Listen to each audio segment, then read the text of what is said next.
तो दोस्तों आज जो हम चैप्टर स्टार्ट कराने जा रहे हैं वो है लाइट से रिलेटेड। लेकिन इस चैप्टर में भी एक बहुत अच्छा टॉपिक है जिसका नाम है प्रिज्म। देखा जाए तो ये एक ऐसा टॉपिक है जो कि एग्जामिनेशन के पॉइंट ऑफ व्यू से बहुत इम्पोर्टेंट है। तो स्टार्ट करते हैं इस टॉपिक को। सबसे पहले तो हम डेफिनेशन समझ लेते हैं प्रिज्म होती क्या चीज़ है। जैसा तुम्हारे सामने लिखा हुआ है कि दो असमान पृष्ठों से घिरा हुआ पारदर्शी माध्यम प्रिज्म कहलाता है।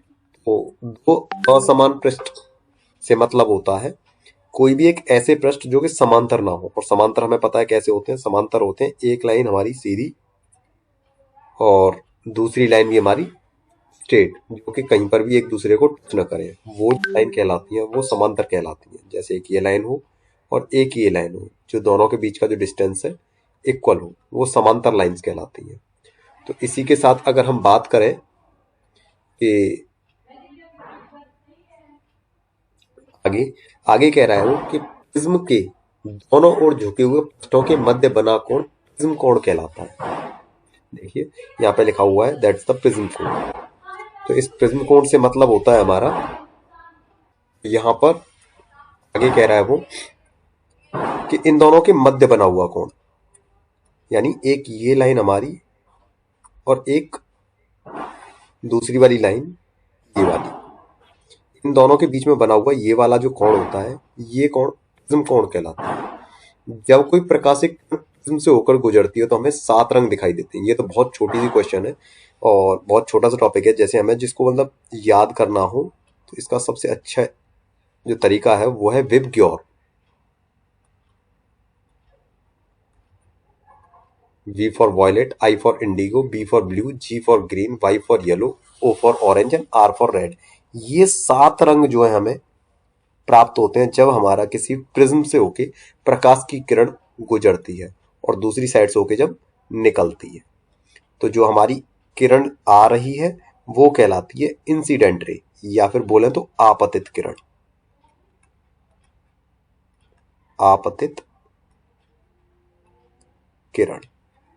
और जब हमारी ये किरण निकलती है तो इसको बोलते हैं एमर्जेंट रे या फिर परावर्तित किरण। परावर्तित किरण। जो इस चैप्टर में हम जो पढ़ने वाले हैं वो पढ़ने वाले हैं कि प्रिज्म के पदार्थ के अपवर्तन का सूत्र। तो बहुत ही इंपॉर्टेंट है। तो सबसे पहले हम इस प्रिज्म को समझते हैं कि प्रिज्म में क्या क्या चीजें होती हैं। जैसे देखो हम सबसे पहले कह रहे हैं कि चित्र में एक एबीसी प्रिज्म दिया हुआ है। ए बी सी, ये क्या दे रखा है हमें, एक प्रिज्म दे रखा है। अब इस प्रिज्म में एक अपवर्तन कोण है। अपवर्तन कोण जैसा मैंने अभी तुम्हें बताया, ये वाला कोण जो है, जो ये ए कोण है हमारा, ये कहलाता है हमारा अपवर्तन कोण। माना कि एक प्रकाशिक किरण आर एस, एक किरण है हमारी आर एस, ये वाली किरण, ये हमारी आपतित किरण है। प्रिज्म के अपवर्तक पृष्ठ पर तिरछी आपतित होती है, यानी कि सीधी न जाकर के तिरछी आपतित हो रही है थोड़ी सी। ये हमारा आपतित पृष्ठ है। इस पृष्ठ पर तिरछी आकर के गिरती है। कौन से बिंदु पर? बिंदु एस पर। तो जैसा कि हमने सिंपल पढ़ा था कि एक तल, उस पर अगर कोई किरण आकर के गिरती है तो उतने ही परावर्तित हो जाती है। वो किसके आधार से? ये अभिलंब की वजह से। ये हमारा क्या कहलाता है? अभिलंब। और उसी प्रकार से यहां पर भी क्या है, जो हमारा ये पृष्ठ ए बी है, इस पर एम ई जो है ये हमारा अभिलंब का कार्य करेगा। तो एक चीज हमने पढ़ी थी परावर्तन के नियम में कि जब हमारी कोई एक तल से दूसरे माध्यम में, कोई भी एक किरण एक माध्यम से दूसरे माध्यम में जब जाती है तो या तो वो इस तरीके से तिरछी होती है या फिर वो इस तरीके से होती है। ये कैसे होता है वो मैं अभी तुमको एक बताता हूं। तो उसके लिए हम एक छोटा सा से पेज लेंगे और उस पर थोड़ा समझने की कोशिश करेंगे। तो 1 सेकंड का समय देना। तो क्या मेरी स्क्रीन सभी को विजिबल है? Yes and no? तो देखो, सबसे पहले जो मैंने अभी तुम्हें बताया कि एक तल, यदि इस तल पर कोई किरण आकर के गिरती है तो ये किरण उसी तरीके से वापस उसी मार्ग में चली जाएगी। कब? जब ये ऐसा तल हो जो वन साइडेड पेंटेड हो। कैसे जाएगी वो समझाते हैं। ये हमारा हुआ अभिलंब, जितने कोण से आएगी दैट इज आई, उतने से ही वापस चली जाएगी। यानी कि यहां पर आई बराबर जो है वो आर के होता है। दूसरा केस, यदि हमारी किरण जो आ तो रही है, लेकिन अब ये क्या है कि ऐसा माध्यम है, ये जो माध्यम है, ये जो फेस है या फिर जो इस तल है, ये क्या है कि ये कांच का तल है जो कैसा है, पारदर्शी माध्यम है। तो जब ये किरण इस पर आकर के गिरेगी या टकराएगी तो दूसरे माध्यम में जब जाएगी तो अपने मार्ग से विचलित हो जाएगी। यानी इसको जाना इस तरीके से चाहिए था सीधा, लेकिन ये सीधी नहीं जाएगी। ये क्या करेगी कि इस अभिलंब के आधार से, इस अभिलंब के आधार से या तो अभिलंब की तरफ झुकेगी या फिर अभिलंब से दूर जाएगी। कब झुकेगी और कब दूर जाएगी, बात यहां आती है। हमारे माध्यम होते हैं दो, एक होता है सघन, एक होता है विरल। एक होता है विरल माध्यम। जब हम बात करते हैं सघन माध्यम की, तो ये हमारा है वायु, वायु से हमारा कांच में जा रही है, तो जो वायु है वो है हमारा विरल माध्यम, और कांच जो है वो है हमारा सघन माध्यम। तो जब कभी भी कोई एक किरण विरल माध्यम से सघन माध्यम में जाती है तो वो हमेशा क्या है, अपना अभिलंब के आधार से ही झुकती है। कैसे, वो देखो, यहां पर ये वाला जो माध्यम है ए बी के इस पृष्ठ पर, ये है मेरा वायु और ये है मेरा अंदर कांच। यानी ये मेरा विरल माध्यम और ये मेरा सघन माध्यम। जब इस विरल माध्यम से ये किरण इस सघन माध्यम में जाती है तो देखिए, ये हमारा क्या है, ये हमारा अभिलंब। इस अभिलंब के आधार से इसको सीधी जानी चाहिए थी, लेकिन ये क्या है, अभिलंब की तरफ झुकेगी, अभिलंब की तरफ झुकेगी, सीधे नहीं जाकर के अभिलंब की तरफ झुक रही है। यानी ये हमारा अभिलंब है, इसकी तरफ झुक रही है। और जब इस विरल माध्यम से जब सघन माध्यम में जाएगी तो ये इस अभिलंब के आधार से जाना, इसको स्ट्रेट चाहिए था। कैसे, स्ट्रेट, देखो यहां से ऐसे जाना चाहिए था इस, लेकिन ऐसे न जाकर के अपने अभिलंब से दूर हटेगी।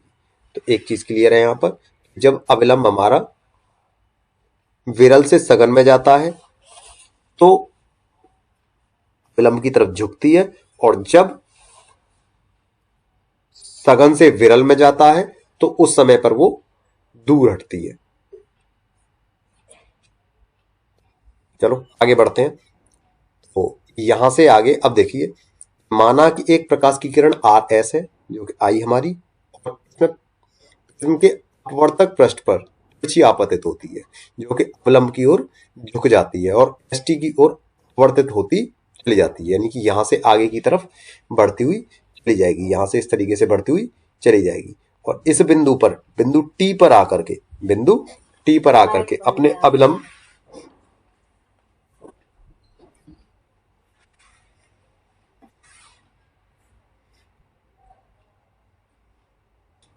जो हमारी आर एस जो किरण थी वो हमारी अभिलंब के साथ आई वन का कोण बनाया। कौन सा कोण बनाया? अवस्था में अपतन कोण आई वन, और अपवर्तन कोण जो बनाया वो बनाया आर वन। देखो ये रहा यहां पर, दैट्स वन, ये वाला, ये हुआ हमारा आर वन। और इसके बाद अपवर्तित किरण जो है अन्य पृष्ठ पर, यानी दूसरे पृष्ठ पर, इस वाले पृष्ठ पर टी बिंदु पर जाकर मिली, और यहां पर इसका आपतन कोण जो हुआ वो हुआ आर वन, और परावर्तन कोण जो हुआ वो हुआ हमारा आई टू, आर टू एवं आई टू, दो कोण। जो हमारा आई टू जो है, इसको हमारा जो परावर्तन कोण है इसको हम निर्गत कोण भी कह देते हैं, जैसे यहां पे लिखा हुआ है, इसको निर्गत कोण भी कह देते हैं। तो आपतन किरण को आगे बढ़ाने पर निर्गत कोण के पीछे की तरफ बढ़ाने पर दोनों किरणों के मध्य यानी दोनों कहां पर मिलते हैं, डी पर मिलते हैं। देखो एक छोटी सी चीज कि जब हमारी आर एस लाइन को देखो, अगर इसको आगे बढ़ाया जाएगा तो इसको इस तरीके से निकाला जाएगा, और अगर ये हमारा ये टी और यू, एक सेकेंड, जब यहां पर आर एस लाइन को आगे बढ़ाया जाए और इधर से टी यू लाइन को पीछे की तरफ बढ़ाया जाए, तो दोनों जो है जाकर के बिंदु डी पर आकर के मिलते हैं। कौन से बिंदु पर मिलते हैं, बिंदु डी पर। और जो ये बिंदु डी पर मिलते हैं, इन दोनों के बीच में एक कोण का निर्माण होता है, ये वाला कोण, जिसको वो डेल्टा डेल्टा कोण जो है, ये वाला कोण, ये वाला कोण ही कहलाता है हमारा विचलन कोण। और इसी कोण के लिए हम यहाँ पर डेरिवेशन करने वाले हैं। तो क्या यहां तक सभी बच्चों को क्लियर है? यदि यहां तक क्लियर है तो हम आगे बढ़ते हैं। यहां पर एक चीज करते हैं, देखिए कि हमारे पास है एक चतुर्भुज ए एस ई टी, दिखाई दे रहा होगा सबको, ए एस ई टी, ये वाला, ये चतुर्भुज हमारा ए एस ई टी। इस चतुर्भुज में एक चीज हमेशा क्लियर है कि चतुर्भुज के सामने के अगर एंगलों को आपस में जोड़ा जाए तो वो हमेशा 180 डिग्री के होते हैं। यानी मैं बात करता हूं चतुर्भुज ए एस ई टी, देखिए कहां है, ये यहां पर है, ए एस ई टी। अब इसमें एक चीज क्लियर है यहां से कि angle A plus angle E equal में हो जाएगा हमारा 180 डिग्री। इक्वेशन फर्स्ट, यहां तक क्लियर है?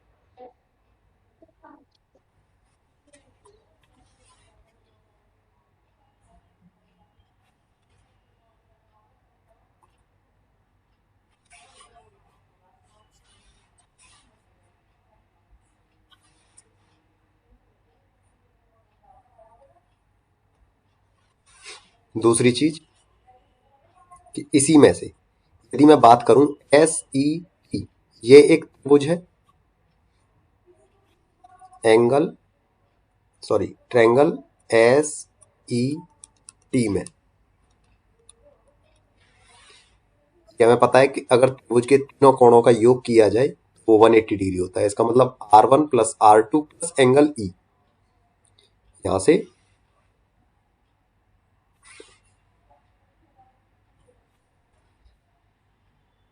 R1 plus R2 plus angle S E T, देखते हैं एस ई टी ही है,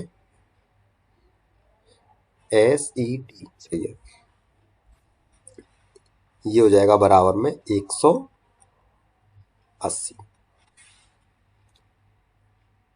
यहां से एक चीज और भी क्लियर होती है हमारी कि जब हम इन दोनों एंगल्स को आपस में जोड़ दे रहे हैं, यदि हम इन दोनों को आपस में एंगलों को जोड़ देते हैं तो ये दोनों जो है हमें हमेशा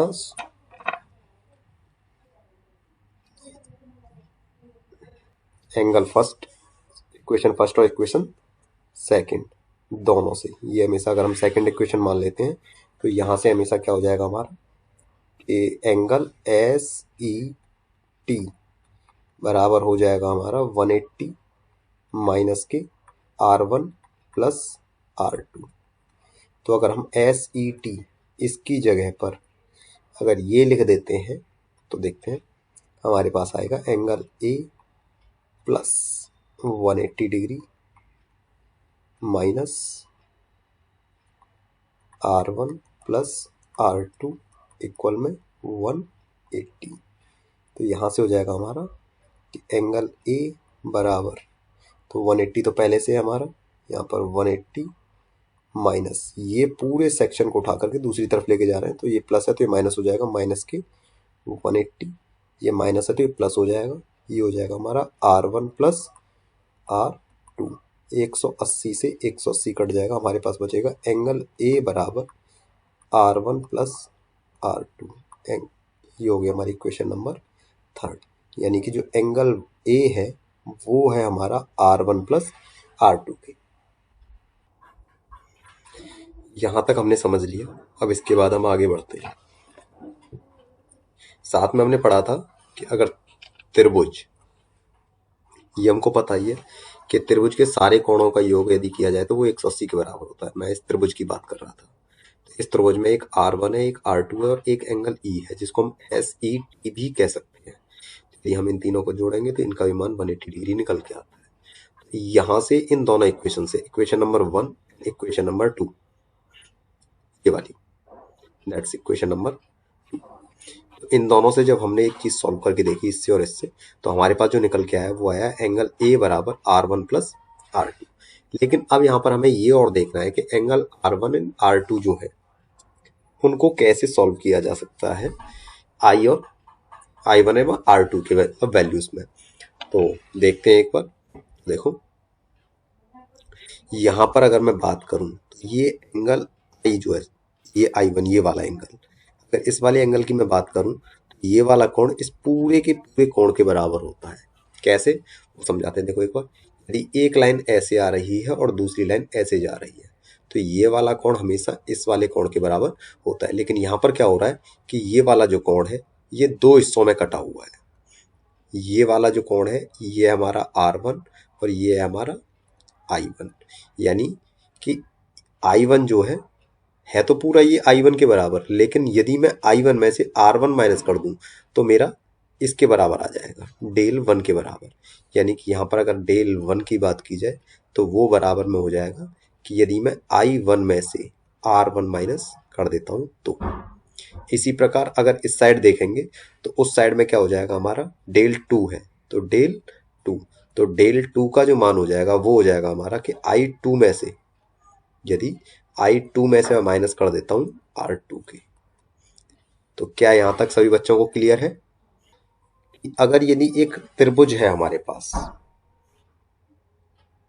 लाइक दिस, यानी अगर एक ये त्रिभुज है तो ये वाला अगर एंगल देखा जाए, ये वाला अगर ये एंगल 1 है तो ये हमेशा 2 और ये 3 दोनों के एडिशन के बराबर होता है। यानी एंगल 1 बराबर जो हो जाएगा वो हो जाएगा एंगल 2 प्लस एंगल 3, यानी कि बाह्यतम कोण, बाह्य कोण की वजह से, किस कोण की वजह से, बाहिश कोण की वजह से।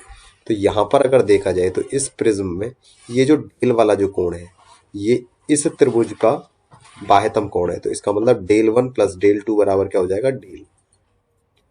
यहाँ से अगर देखा जाए तो यहाँ से क्या हो जाएगा कि डेल बराबर जो है वो हो जाएगा हमारा डेल 1 प्लस डेल 2 के। तो आई थिंक यहाँ तक सब बच्चों को क्लियर हो गया होगा। यदि यहाँ तक क्लियर है तो हम आगे बढ़ते हैं। हमारे पास निकल के आ गया, एक तो डेल 1 निकल के आ गया, डेल 2 निकल के आ गया और डेल की वैल्यू निकल के आ गई। तो हम यहाँ पे लिखते हैं कि हमारा डेल बराबर जो है वो है del 1 plus del 2 and del 1 जो है वो निकला है हमारा, एक सेकेंड, डेल 1 निकला है हमारा I1 माइनस R1,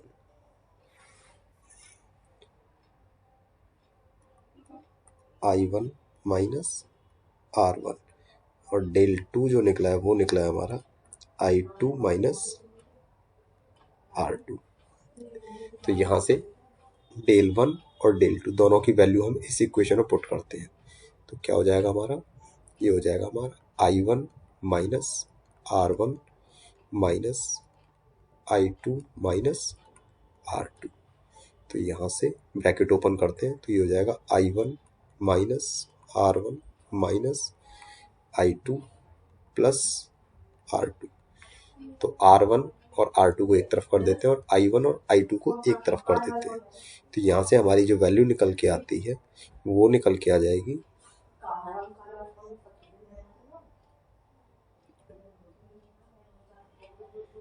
एक बार सॉल्व करेंगे सारे बच्चे इस इक्वेशन को और फिर मुझे बताएंगे कि सबका क्या निकल के आया। तो जैसा कि हम ये देख रहे हैं कि डेल 1 एंड डेल 2 दोनों का प्लस हो रहा है और हम कर रहे थे यहाँ पे माइनस, तो यहाँ पर लगा देते हैं पहले प्लस। अब सॉल्व करते हैं।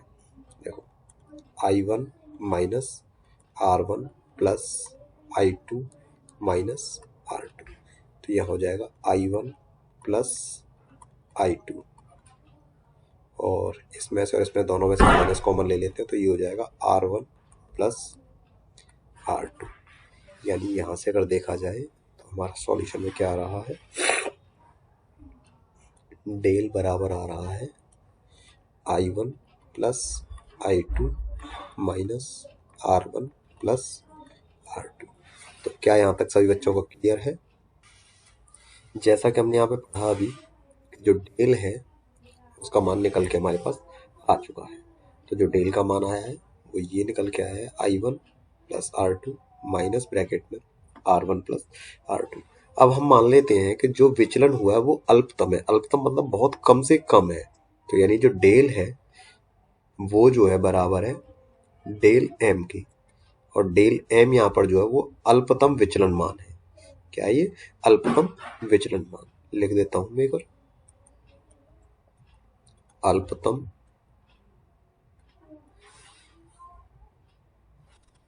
विचलन। मैंने मान लिया है कि जो विचलन हुआ है वो हुआ है अल्पतम, बहुत कम से कम, मान्य बहुत छोटे से छोटा हुआ है। तो उस केस में क्या होगा कि जो हमारा I1 है वो हो जाएगा I2 के, और हम मान लेंगे कि दोनों जो है ना वो I के बराबर है। और इसी प्रकार R के साथ हो जाएगा, इसी तरह से R के साथ हो जाएगा। यानी कि R1 जो है वो किसके बराबर हो जाएगा? R2 के, और मैं मान लेता हूँ कि वो भी किसके बराबर है? R के।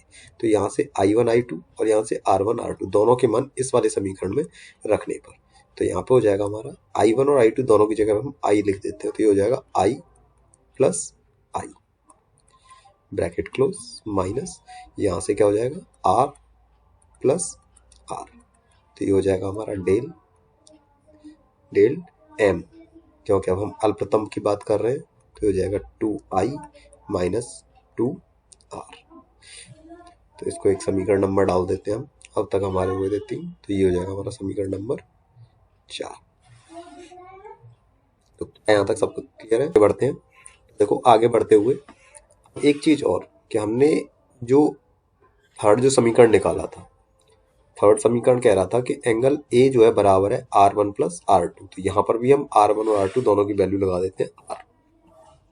तो क्या हो जाएगा, तो देखो इधर कर लेते हैं। यहाँ से मैं बात करूं तो एंगल ए बराबर हो जाएगा हमारा R1 की जगह पे भी R और R2 की जगह पर भी R। तो एंगल ए बराबर हो जाता है हमारा 2R। या तो ये कह सकते हैं कि A बराबर जो है वो 2R है, या फिर कह सकते हैं कि R बराबर जो है वो A/2 है। कुछ भी कह सकते हैं, ये तो हम जानते ही हैं कि दोनों में से कुछ भी कह सकते हैं। या तो ये कह सकते हैं या फिर ये कह सकते हैं। ठीक है, आगे बढ़ते हैं। तो जो ये समीकरण है हमारा, इसको मान लेते हैं हम। हमारे कितने समीकरण हो चुके थे? ये हमारे समीकरण हो चुके हैं 4। चलो इसको समीकरण डाल देते हैं हम, समीकरण नंबर 5। तो अब हम समीकरण नंबर 4 एवं 5 से सॉल्व करते हैं। समीकरण नंबर 4 का है ये, समीकरण नंबर 4 एवं समीकरण नंबर 5। तो यहाँ पे 2R का मान लगाते हैं। 2R का मान है हमारा कितना? A। तो यहाँ पे लिखते हैं हम समीकरण 4 व 5 से। समीकरण नंबर 4 कहता है कि डेल M बराबर जो है वो है हमारा किसके बराबर? 2I minus 2R। तो 2I को तो 2I ही लिख देते हैं, और 2R की जगह जो हम क्या लिख सकते हैं? A। क्या लिख सकते हैं? A। तो अब यहाँ से इसको सॉल्व करते हैं। या तो ये लिखें या फिर इसको थोड़ा सा और सॉल्व कर देते हैं कि हम I का मान निकाल देते हैं यहाँ से, सिर्फ I का। तो ये क्या कहता है हमेशा कि ये हो जाएगा 2I equals to del M plus A, और I बराबर हो जाएगा हमारा डेल M प्लस A और डिवाइड में 2। तो यहाँ तक क्लियर है? तो जैसा कि हमने 10th क्लास में पढ़ा हुआ है स्नेल का नियम। स्नेल का नियम क्या कहता है कि n बराबर sine I upon sine R, sine I और अपॉन में साइन R। तो मेरे पास I की भी वैल्यू है, R की भी वैल्यू है। तो दोनों की वैल्यू मैं यहाँ पे पुट करता हूँ। क्या वैल्यू आती है देखो, तो इसके लिए नीचे वाले पेज पर देखते हैं। मैंने बताया अभी तुमको कि n बराबर sine I upon sine R. जो आई का मान निकाला था हमने, आई का मान क्या निकाला था हमने, वो निकाला था हमने डेल एम प्लस ए अपॉन 2, और आर बराबर निकाला था हमने ए अपॉन 2। तो दोनों वैल्यूज यहाँ पे लगाते हैं, तो यहाँ से आ जाएगा कि साइन आई डेल एम प्लस ए अपॉन में 2, और यहाँ से अपॉन में साइन आर की जगह पे ए अपॉन 2 एन।